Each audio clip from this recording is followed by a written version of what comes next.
Capítulo 3. La felicidad, premio de la vida virtuosa. Una vida virtuosa conduce a la felicidad, pero, en Aristóteles, esta es una valoración que solo es posible establecer al final de la vida.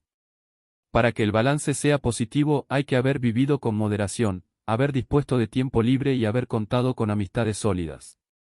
Aunque Aristóteles dedique una buena parte de su Ética Nicomaquea al análisis y descripción de las virtudes éticas, las considera necesarias casi en la misma medida que considera necesario disponer de buena salud, no sufrir infortunios severos y, especialmente, disponer del tiempo de ocio suficiente para poderse dedicar casi por entero al cultivo de la vida buena.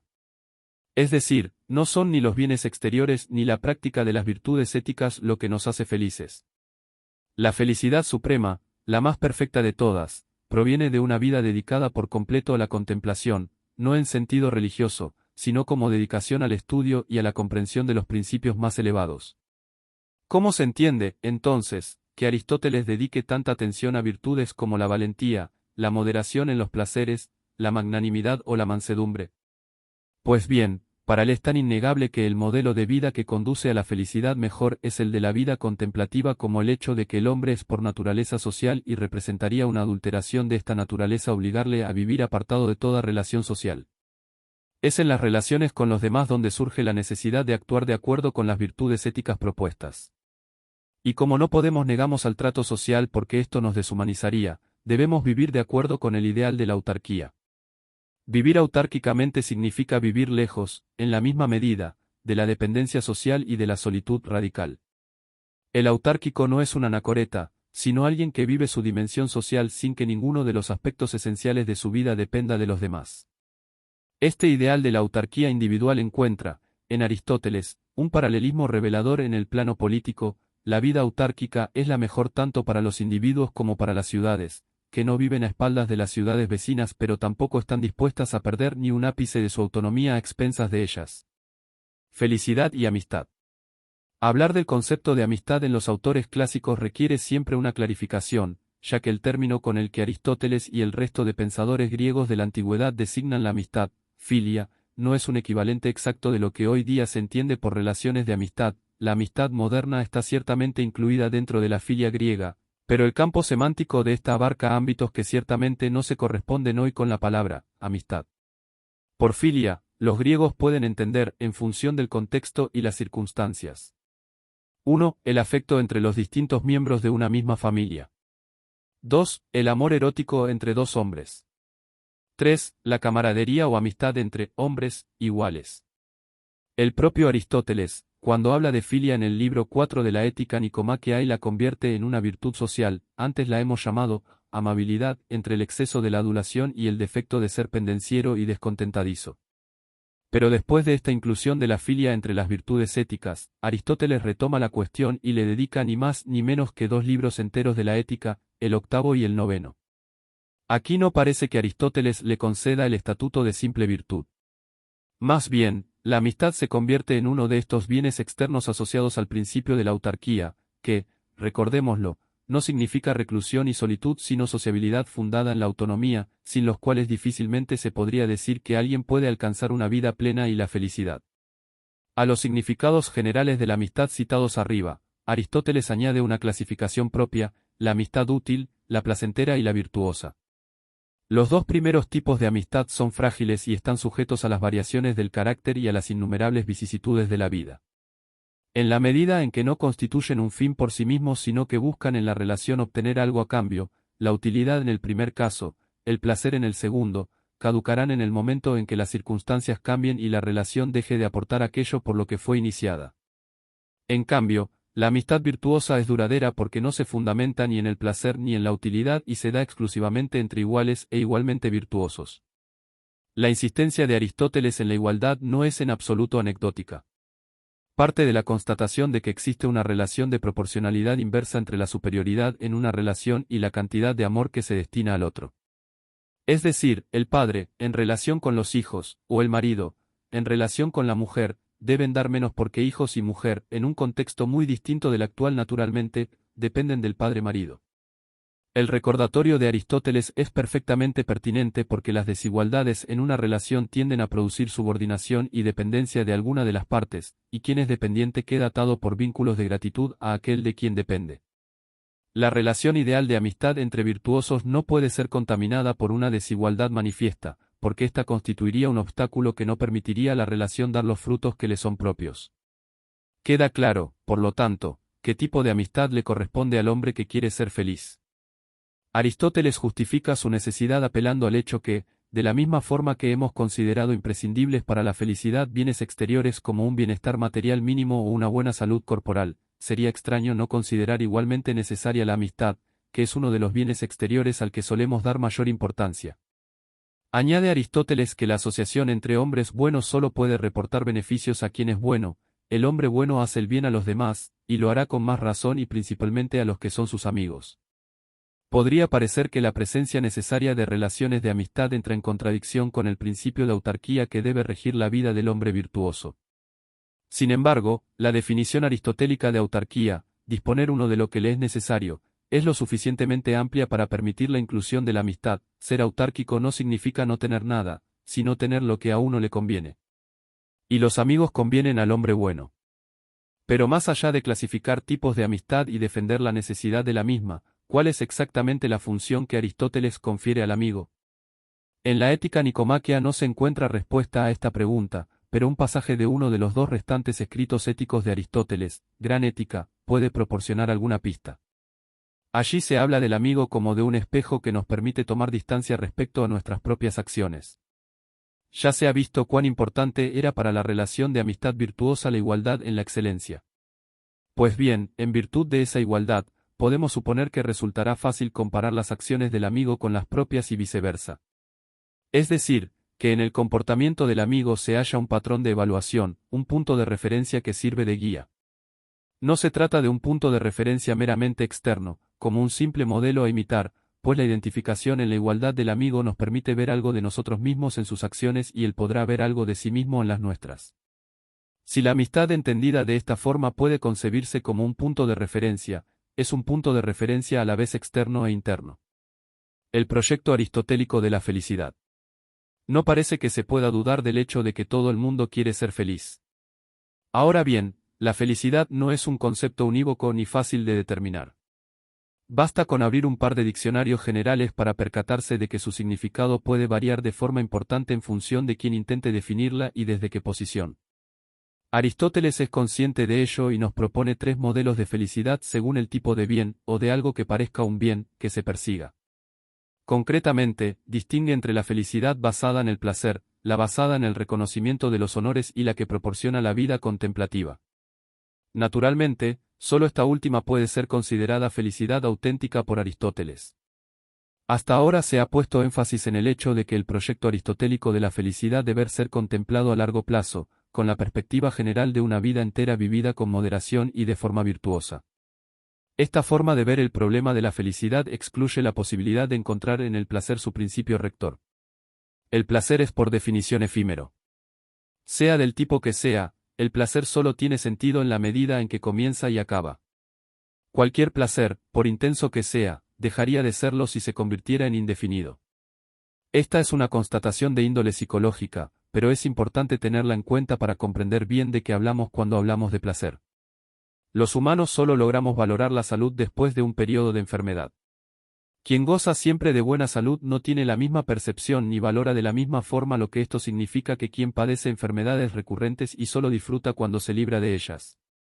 Igualmente, nos alegramos cuando vemos lucir el sol después de varios días seguidos de lluvia y mal tiempo, mientras que en una latitud poco lluviosa la valoración de un día soleado será necesariamente distinta. Pero eso no es todo. No debemos olvidar que el marco en el que Aristóteles piensa su proyecto ético es el de la realización de una vida plenamente humana.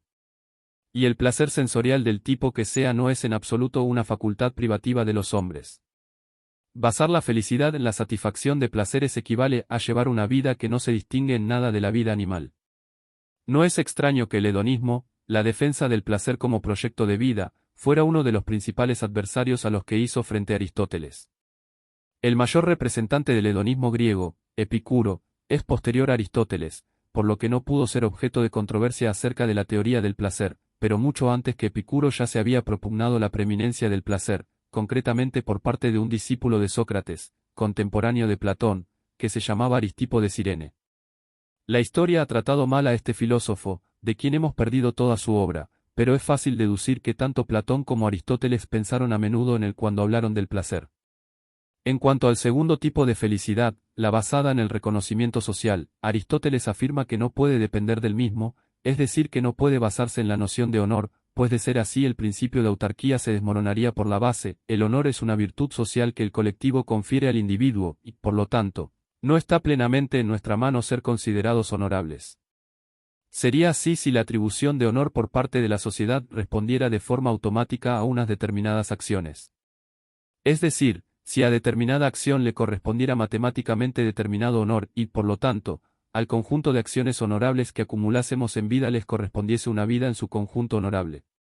Pero el honor es algo frágil, que se puede adquirir con facilidad sin merecerlo en absoluto, simplemente, con la habilidad y los medios necesarios para parecer honorable sin serlo. Y también sucede lo contrario, puede darse el caso de alguien que merezca el honor sobradamente y que pase totalmente inadvertido por motivos que nada tengan que ver con el mérito por sus acciones. En consecuencia, el honor no puede ser en absoluto el fundamento de una vida feliz porque algo tan importante como la felicidad no puede depender de forma alguna de frágiles caprichos sociales o de argucias que ponen virtud donde no la hay. Si en el punto de mira de la crítica a la felicidad entendida como placer estaban hedonistas como Aristipo, aquí Aristóteles pugna contra la arcaica teoría de la virtud homérica, basada en el valor bélico y en el reconocimiento por parte de la comunidad de los méritos acumulados por el guerrero. Queda solo un modelo de felicidad aceptable, y es el de la vida contemplativa. ¿Es ese un modelo de vida al alcance de cualquiera? ¿Y qué relación guarda la vida contemplativa, o teorética, con la vida virtuosa descrita por Aristóteles? En la Ética Nicotnaquia dedica solamente su último libro, el 10º, a la vida contemplativa. Los 9 primeros nos hablan de la virtud del hombre que vive de una forma moderada, en sociedad pero también en autarquía, y que intenta en todo momento mantenerse en la disciplina del término medio que evita los extremos y mira hacia un horizonte de felicidad que no es pasajero e inestable, sino sólido y global. Podría decirse que esta forma de felicidad es la que está al alcance de la mayoría de los ciudadanos. O, por lo menos, de los que gozan de buena salud, de un estatus económico que les permite despreocuparse de las cuestiones materiales y de amistades forjadas de acuerdo con el principio de asociación entre iguales. Si se dispone de estas condiciones se puede llegar a ser razonablemente feliz sin necesidad de ser un sabio, un filósofo, un hombre dedicado a la contemplación de los primeros principios. Sin embargo, la felicidad del filósofo es cualitativamente superior a la del hombre común que vive de acuerdo con los principios de la virtud. No se puede decir que se trate de un tipo de felicidad diferente, sino de un grado más elevado de la misma felicidad. ¿Y por qué motivo esto es así? Pues porque la felicidad aristotélica es decididamente incompatible con una vida basada en el placer o en los honores, ya que estos no tienen la consistencia de un plan de vida estable, a largo plazo y que dependa de las decisiones que autónomamente tomamos. La felicidad aristotélica tiende a la permanencia y nada hay más permanente que el estudio y la contemplación de los principios a los que el hombre llega por medio del instrumento que lo distingue más radicalmente del resto de animales y seres vivos, la inteligencia. Es mediante la inteligencia, nous, que el hombre se aproxima un poco a los dioses, porque ésta actúa como un germen de divinidad en el hombre y lo sitúa a medio camino entre la corporeidad y la inmaterialidad, entre la mortalidad y la inmortalidad. No está al alcance de ningún hombre dejar de ser hombre. Y Aristóteles no reniega nunca de nuestra identidad corporal. Incluso el más sabio de los hombres no dejará de ser nunca un compuesto material, su cuerpo, e inmaterial, su inteligencia. Pero este compuesto se manifiesta de forma distinta en cada ser humano. Algunos son incapaces de ir más allá del cuerpo y someten todo su proyecto de vida a la satisfacción de los placeres corporales, otros tienen la capacidad de gestionar tanto las exigencias del placer como los excesos del temperamento y pueden llegar a ser felices, viviendo moderadamente en el marco de la polis, y, finalmente, unos pocos añaden a esa vivencia de la felicidad cívica la conciencia de su componente espiritual. Y trabajan para dotar su vida de un sentido fundamentado en lo más elevado que puede alcanzar el hombre. Aristóteles está muy lejos del paradigma del pensador dogmático que quiere imponer a todo el mundo un mismo estilo de vida. En ese sentido, y aunque su propuesta sea muy distinta de la de Platón, no difiere de su maestro, quien organiza los roles en su república atendiendo siempre el principio de adecuación de las capacidades de cada uno a la tarea que debe serle encomendada. También Aristóteles es consciente de que cada hombre es y vive de forma diferente. Y sería tan inadecuado que alguien con capacidad para desarrollar su potencial inteligente se conformara con una vida sometida a las exigencias del placer como que a alguien no dotado de esa capacidad se le exigiera vivir como al filósofo. Cada hombre está destinado a realizar su bien. Y aunque sea posible caracterizar de forma sumaria los distintos tipos de bien que se pueden perseguir y que dibujan nuestra realización, e incluso tomar partido por unos bienes y considerarlos superiores a otros, cada proyecto vital tiene algo de irreductible, personal e intransferible. Y es en función de ese carácter único que cada cual deberá caminar hacia un horizonte distinto de felicidad. La felicidad contemplativa. Pero, ¿en qué se distingue, de forma más concreta, una vida contemplativa de una vida simplemente virtuosa? En realidad, el hombre contemplativo es el que hace suyo los principios de la moderación que permiten una vida virtuosa, puesto que ha elegido vivir en convivencia cívica, pero añade a la práctica de las virtudes éticas que están al alcance de muchos hombres una dedicación intelectual que no se puede hacer extensible a la mayoría de ciudadanos. El adjetivo, contemplativo, podría sugerir una falsa sensación de inmovilidad y quietismo místico. La expresión utilizada por Aristóteles, bios teoretikos, ha sido también traducida, en ocasiones, como vida teórica o vida teorética. En la raíz del adjetivo se encuentra el verbo theorein, que en griego significa, simplemente, mirar. De aquí que la forma preferida por los contemplativos. Los primeros principios de la realidad, se podría decir, aunque esa no sea quizás una respuesta muy descriptiva. Veámoslo con un poco más de detalle.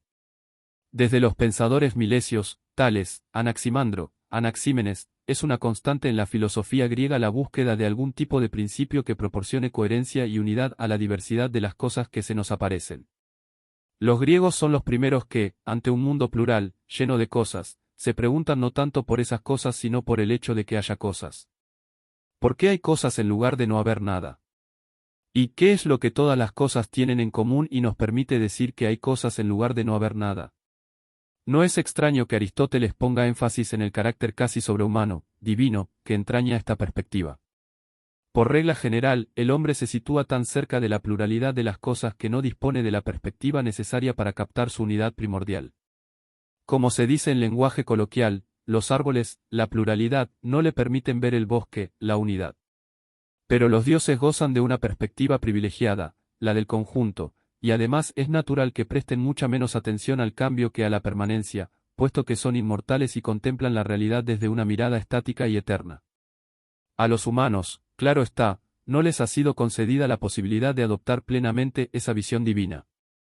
Pero el intelecto humano nos permite aproximarnos de alguna forma a esa última e irreductible unidad que contraviene la evidencia que nos muestran los sentidos y que, por lo tanto, solamente puede ser conquistada por la vía de la razón. Si la vida de los dioses es comparable de algún modo a la vida contemplativa es porque no es imaginable que un ser divino cultive otra virtud que las virtudes intelectuales. Efectivamente, si no están sometidos al asedio del vicio, ¿cómo podríamos decir que poseen la virtud de la templan traductores apele a la mirada, a la contemplación, vida contemplativa? Pero, ¿qué contempla el hombre ZA? Si no tienen miedo ni posibilidad de perder nada bajo ninguna circunstancia, ¿cómo diremos que son valientes? Si no tienen que dar nada a nadie, podremos considerarlos generosos. La divinidad se mueve en un plano completamente distinto del humano, pero esto no impide que precisamente su carácter superior pueda ser usado como punto de referencia y modelo para los asuntos humanos. Este principio último que unifica la realidad recibe a menudo el nombre de arjé, principio. A la búsqueda de este principio, cada pensador griego responde de forma distinta. Uno dice, el agua, otro, el logos, otro, el ser, otro, las ideas, y Aristóteles, que entra en escena en un punto ya bastante avanzado de la investigación filosófica, dirá algo que podemos traducir por sustancia, y que equivale a intentar trascender el mundo físico, sometido a cambio permanente, la tensión entre forma y materia, en términos aristotélicos, y fijarse solo en aquello que hay de inmóvil y permanente, la forma. Nos detendremos con más atención en esa cuestión en el capítulo 5, dedicado a la metafísica.